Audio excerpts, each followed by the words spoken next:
Kamu percaya? Percaya, ya sudah. Lalu istri saya itu memang terus terang percayanya itu agak kurang. Tapi dia pinternya gini. Pokoknya dia bilang, aku kan istri, kepala rumah tangga kamu. Jadi saya gandol kue. Aku ngertine pokoknya mesti duwe omah. Dia pinter gitu lah. Saya bilang, amin. Sampai kue dak duwe omah, sing isin Tuhan. Saya gitu modelnya, tak lempar sana. Aku kan hambamu Tuhan. Engkau bilang, ya saya katakan. Nggak jadi, gue sing isin, aku. Ya toh. Lah kalau doke ini sudah ngomong kok, pegawai ini nggak dikasih, yang malu salah. Doke ini loh. Saudara sama Tuhan tuh harus gitu. Percaya, jangan takut, janji Allah, ya dan amin. Pegang. Kalau tidak jadi, yang malu Tuhan. Itu harus saudara tuh harus punya percaya yang begitu. Nah, pada waktu itu lalu Tuhan malamnya bicara sama adik saya. Gendio tidak bicara sama saya, sama adik saya. Adik saya yang di Cirebon itu masih turun saya pada waktu masih sekolah. Dia bilang, Kak, Tuhan bicara, malam ini sembahyang. Sembahyang apa? Semalam suntuk. Hah? Sing kuat siapa? Lu sembahyang semalam suntuk kok. Lah tapi sing kuat siapa? Ngantuk, aku bilang gitu. Ayo sembahyang lagi. Sembahyang. Tanya Tuhan, carane piye? Kon sembahyang semalam suntuh itu. Carane, tanya carane. Jangan ngawur. Aku minum. Aku kon sembahyang semalam suntuh dhewean. Ya gepeng turu terus aku minum. Ndak kuat. Carane piye? Lalu sembahyang lagi. Tuhan berbicara melalui dia. Caranya gini, kamu sembahyang sampai kuatmu, istrimu sampai kuatmu, adikmu sampai kuatmu, adik yang satu lagi sampai kuatnya seberapa. Nanti giliran terus semalam suntuh jangan putus. Oh ya memper. Lalu saya mulai nakal. Nakalnya gini, kalau itu kehendakmu Bapak, kita jangan yang banguni harus malaikat. Sebab kalau kita yang bangunin, itu kan usaha saya. Tapi kalau malaikat Allah yang membangunkan, mesti itu jadi dengan sempurna. Waktu saya bersaksi, saya mengatakan, Tuhan, Engkau yang bangunin.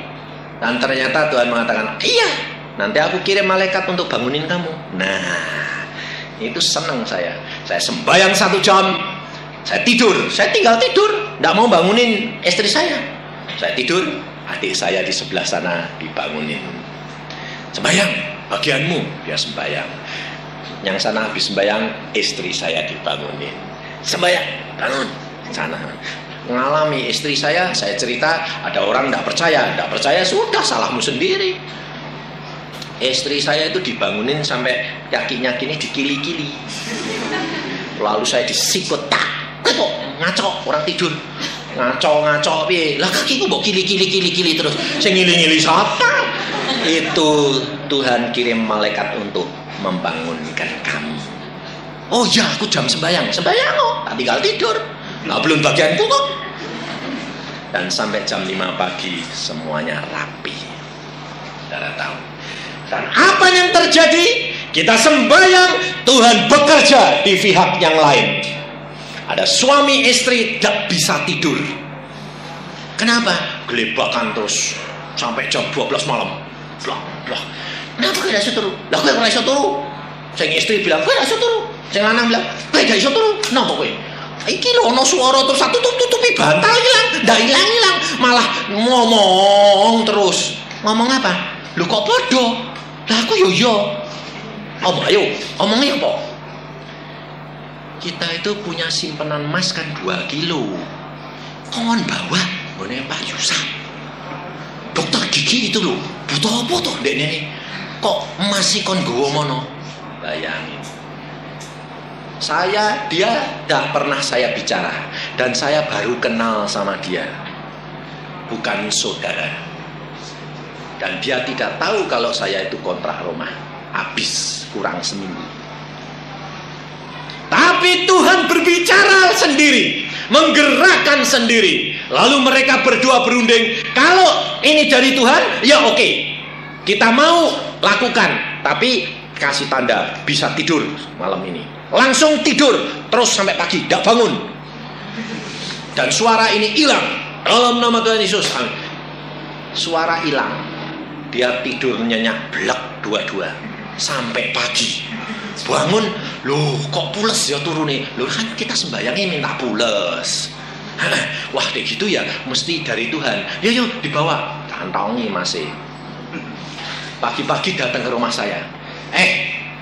Dia bilang, kamu butuh duit? Enggak. Saya enggak mau ngomong. Kowe butuh mas? Apalagi mas? Orang. Buat apa mas duit? Apa-apaan? Oh enggak mungkin. Kenapa? Nanti tak cerita no. Tapi aku mau tahu dulu apa maksudnya. Maksud apa? Nanti dulu. Ini rumah siapa? Ini rumah siapa? Dia bilang gitu.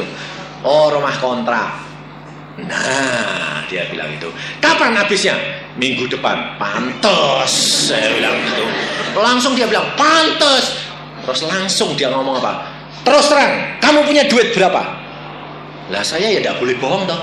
Saya bilang tidak duit. Pantes, dia bilang wah. Dipantes-pantes ke terus aku bilang piye toh Tuhan? Iki wong malah hamba dokter tapi urung di duit, yang prakteknya urung payu malah dipantes-pantes ke. Aku bilang. Lalu dia ngeluarkan emas 2 kilo. Pakai cari rumah, beli. Saya bilang, siapa yang merena? Tadi malam begini-begini dia cerita. Sebentar, saya masuk. Saya bilang, saya berdoa, Tuhan, ini ada orang suami istri engkau kirim bawa emas ini. Benar.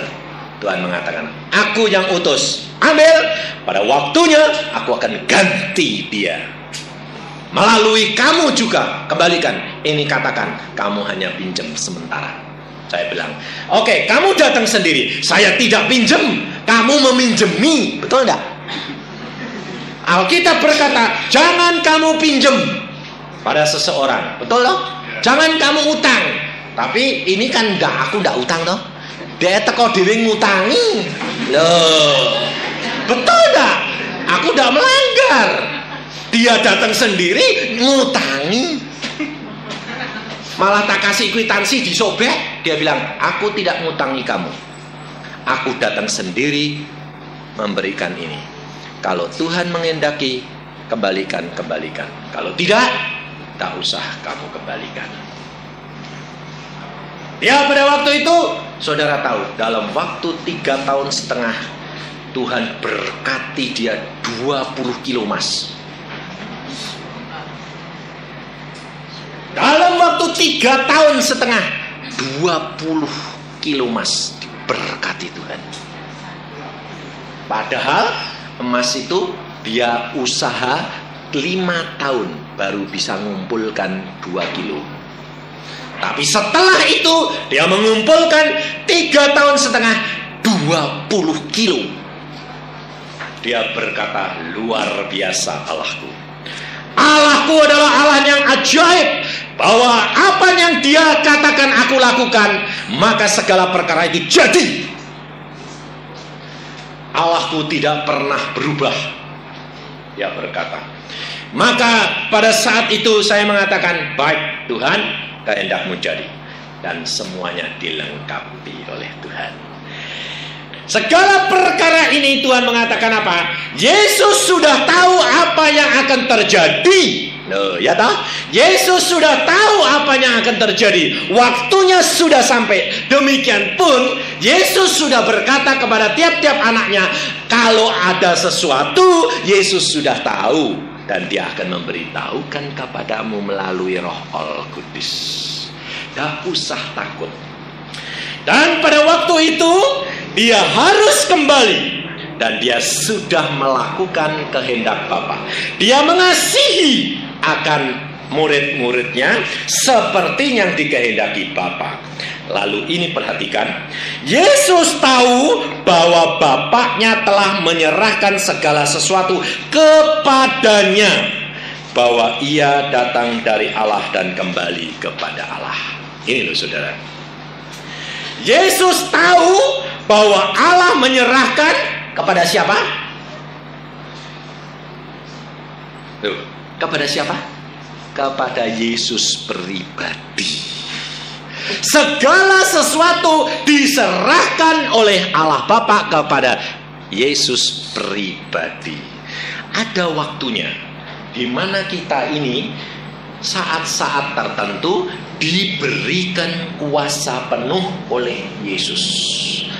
Seperti Bapa memberi kuasa kepada Yesus, kita pun diberi kuasa oleh Yesus. Ini tergantung daripada kamu. Yaitu pada saat apa? Pada saat engkau sudah mengalami segala perkara yang ajaib dengan Yesus. Yesus diberi kuasa ini pada saat Yesus sudah menyelesaikan segala mujizat. Segala kuasa sudah mengalami, maka saatnya Yesus diberi kuasa penuh. Tergantung kamu sekarang. Saat dimana paling berbahaya bahwa masuknya Yesus ke atas bukit Golgota, kematian Yesus di atas bukit Golgota, penyerahan Yesus di atas bukit Golgota, itu ditentukan mulai dari tempat ini, perjamuan malam, di mana Allah sudah memberikan waktu kuasa 100% di dalam tangan Yesus. Engkau mau menjalankan mati di atas kayu salib boleh, engkau tidak mau menjalankan tidak apa-apa, itu hakmu. Tapi aku Allah sudah memberikan kuasa kepadamu, sudah menunjukkan segala rencanaku, tergantung daripada Yesus pribadi, manusia Yesus. Dan saat itu sudah ditetapkan mulai dari mana? Dari dalam hati Yesus. Ini loh saudara. Jadi segala sesuatu bisa terjadi kalau sudah dimulai dari dalam hati. Tidak dari luar dulu, tapi dari hati dulu. Makanya dokter-dokter juga punya metode. Kalau mau cepat sembuh, mesti hatinya dibikin gembira dulu. Alkitab juga ngomong, hati yang bergembira itu menjadi obat yang paling mujarab. Maka Yesus, dia pada waktu itu sudah tahu bahwa Bapaknya telah menyerahkan segala sesuatu kepadanya. Berarti Yesus harus mengambil langkah yang tepat. Dia harus naik ke atas kayu salib, dia mau atau tidak. Saudara-saudara yang kasih dalam Tuhan, anak-anak Tuhan di dalam dunia ini diberi kesempatan itu. Kapan? Yaitu kalau engkau sudah mulai diberkati Tuhan, engkau dituntun di dalam jalan-jalanmu, engkau diberkati dalam segala usahamu, engkau berkelimpahan, dikaruniakan banyak. Hati-hati, saat seperti itu engkau sama dengan Yesus pada waktu perjamuan ini. Kau diberikan hak untuk menentukan. Engkau mau terikat dengan harta bendamu, engkau gunakan seenakmu, engkau tidak mau rendah hati, engkau tidak mau menurut kemuliaan Tuhan, tetapi engkau gunakan menurut kehendakmu, kau akan tanggung akibatnya sendiri. Maka banyak orang sudah mulai mau mati barusan sadar, aku dulu kalau cari Yesus tidak bakal menderita seperti ini. Sekarang mau ngebut nyari, sudah terlambat. Nah ini. Tapi jangan khawatir, kalau segala sesuatu itu dibiarkan Tuhan terjadi, pasti masih ada waktu untuk mengejar dan memperbaiki. Asalkan mau meniru Yesus, mau menjalankan seperti apa yang dilakukan oleh Yesus. Ayat 4. Lalu bangunlah Yesus dan menanggalkan jubahnya. Ia mengambil sehelai kain lenan dan mengikatkannya pada pinggangnya. Kemudian ia menuangkan air ke dalam sebuah basi dan mulai membasuh kaki murid-muridnya, lalu menyekanya dengan kain yang terikat pada pinggangnya itu. Maka sampailah ia kepada Simon Petrus.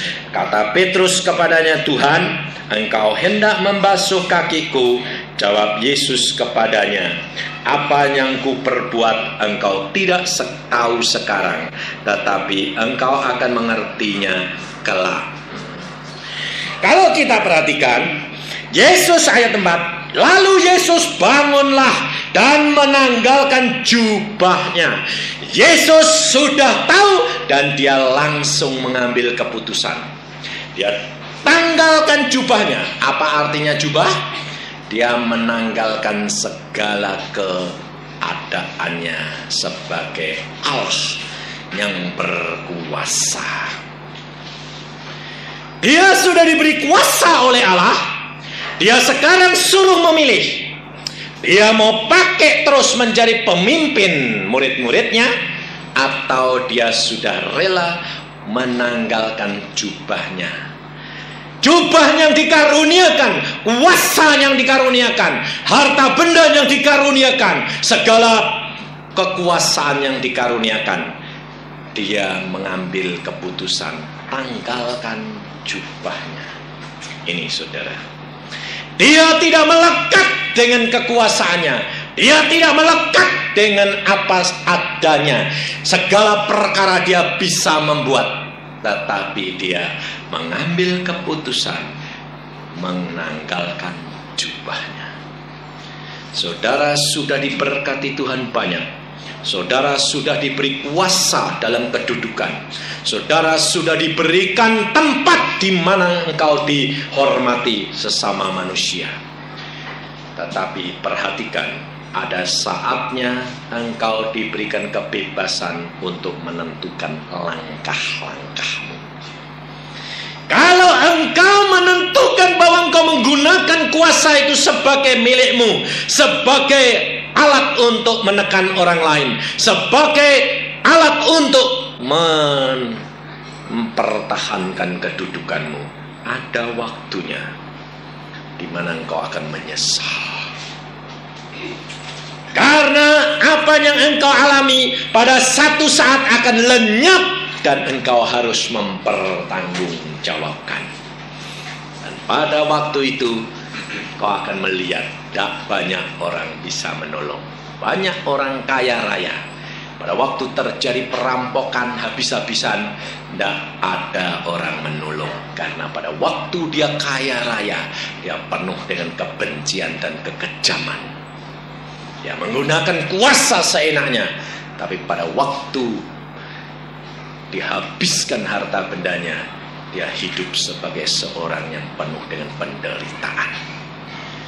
Tapi Yesus mengambil suatu langkah apa? Dia menanggalkan itu. Dia serahkan. Dia merendahkan dirinya. Dia lepaskan jubahnya. Diganti dengan ngambil kain linen. Artinya kain yang kasar. Dan dia ikatkan di pinggangnya. Dia siap untuk mengerjakan pekerjaan seorang pelayan. Dia rendah hati. Dia ambil kain yang kasar, dia ganti, dia ikat pinggangnya, siap untuk bekerja. Orang yang bekerja mesti mengikat pinggangnya. Coba kalau saudara di rumah tangga punya pembantu yang pakai daster gedodoran gitu, lalu kerja ngepel, lalu disuruh sana lari sana, saudara lihat dia lari sana lari sini keserimpet jatuh enggak? Seorang yang siap kerja mesti pakai pakaian yang ringkes. Yesus mengikat pinggangnya dengan kain linen. Dia siap untuk mengerjakan, menanggalkan semua, menjadi seorang yang dikehendaki Allah, menjadi pelayan, meninggalkan kuasanya, meninggalkan mujizat yang dilakukan, meninggalkan kedudukannya. Dia merendahkan diri, lalu dia mengambil apa? Baskom, tempat untuk bekerja. diisi air. Kemudian dia jongkok. Dia mencuci kaki murid-muridnya. Saudara perhatikan. Raja di atas segala raja, Tuhan yang membangkitkan orang mati, yang melayani murid-muridnya, yang menyembuhkan, yang memberi makan, yang memberikan kesejahteraan, yang menuntun dia ke dalam jalan yang benar. Dia merendahkan dirinya mencuci kaki murid-muridnya. Dia menanggalkan semuanya hanya karena apa? Karena dia mengasihi saudara dan saya. Coba renungkan saudara. Berapa lama engkau ikut dia tetapi ternyata seperti murid-murid Yesus. Engkau ditolong tetapi engkau merasa bangga, tapi engkau tidak pernah membalas jasa dia. Tidak pernah engkau mencuci kaki Yesus. Cuci kaki suamimu pun kau belum pernah. Suami mencuci kaki istrinya pun belum pernah. Suami kalau mau merendahkan dirinya merasa gengsi. Suami kalau merendahkan dirinya di hadapan istri dan anak-anaknya gengsi. Seorang pimpinan kalau merendahkan dirinya kepada karyawannya gengsi. Tetapi Yesus memberi contoh. Yesus merendahkan dirinya, tetapi murid-muridnya menjadi bangga mempunyai guru, mempunyai Tuhan yang rendah hati. Saudara, ini saya alami sendiri, di mana saya dulu paling memerintah istri. Tetapi sejak kenal Yesus, sejak Yesus mengubah saya, sekarang saya mau melayani istriku. Dan bukan istriku tambah lama kepalanya tambah besar, dia tambah sayang luar biasa.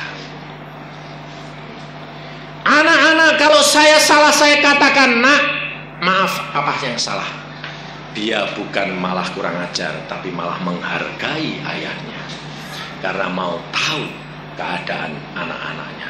Konsekuen menjadi seorang pengikut Yesus. Saudara tidak usah takut kalau saudara itu merendahkan seperti Yesus, melayani, mau tahu orang lain bagaimana rasanya menjadi seorang pelayan. Tidak bakal engkau dihina, tetapi malah engkau akan dijunjung tinggi. Ini saudara, Yesus mengajar kepada kita untuk melayani. Kalau engkau melayani, hidup rumah tanggamu akan damai dan sejahtera. Karena Yesus sudah berjanji, aku memberikan kepadamu damai. Aku memberikan engkau kesembuhan. Aku membebaskan engkau dari segala ikatan-ikatan. Aku sudah melepaskan jubahku. Aku melepaskan segala kekuasaanku. Aku melepaskan mahkotaku untuk engkau. Untuk engkau. Tetapi apa yang kau lakukan kepada sesamamu manusia? Maka kita periksa saudara. Petrus pada waktu dihadapi oleh Yesus, dia mengatakan, Tuhan, masakan engkau cuci kakiku? Yesus berkata, jikalau aku tidak membasuh engkau, engkau tidak mendapat bagian dalam aku. Yesus tahu dia harus membasuh semua kaki murid-muridnya, termasuk Yudas, saudara. Yudas yang mengkhianati dia, Yudas yang menyerahkan dia, dia juga basuh kakinya. Ini saudara, kalau engkau dikhianati oleh orang, kalau engkau disakiti hati oleh orang, jangan lupakan Yesus sudah melakukan. Dan kau harus melakukan. Layani dia, basuh kakinya. Maka engkau akan melihat bagaimana Allah membela engkau. Yesus merendahkan dirinya. Karena apa? Karena kalau engkau tidak aku basuh, kata Yesus, engkau tidak dapat bagian bersama-sama dengan aku. Kalau engkau mau suamimu istrimu, anakmu mendapat bagian daripada berkat yang Tuhan karuniakan kepadamu. Rendahkan dirimu, basuh kaki mereka, layani mereka, maka engkau dapat bagian, mereka akan mendapatkan bagian berkat juga. Yesus mengajar kepada kita, ayat yang ke-13, kamu menyebut aku guru dan Tuhan, dan katamu itu tepat, sebab memang akulah guru dan Tuhan. Jadi jikalau aku membasuh kakimu, aku yang adalah Tuhan dan gurumu, maka kamu pun wajib saling membasuh kakimu. Sebab aku telah memberikan suatu teladan kepada kamu, supaya kamu juga berbuat sama yang telah kuperbuat kepadamu. Yesus berkata, aku telah memberikan suatu teladan kepadamu. Berarti kita harus meniru dia, melakukan apa yang dia lakukan. Maka kita akan menerima berkat, kita akan menerima kebebasan, kita akan menerima apa yang Yesus terima daripada Allah. Pada waktu dia setelah selesai melakukan segala perkara itu, dia menerima mahkota. Dia duduk di sebelah kanan Allah, dan Allah mengatakan segala bangsa akan bertelut di bawah kakimu. Aku jadikan raja-raja pun menjadi pelayanmu, karena engkau taat dan setia. Dan apabila kita melakukan, kita pun akan mendapatkan kemuliaan yang Allah sudah sediakan. Karena Yesus berkata, seperti Bapa mengutus aku mengutus engkau. Berarti apa yang Allah lakukan kepadaku, Allah pun akan lakukan kepadamu, jikalau engkau setia dan melakukan kehendakku.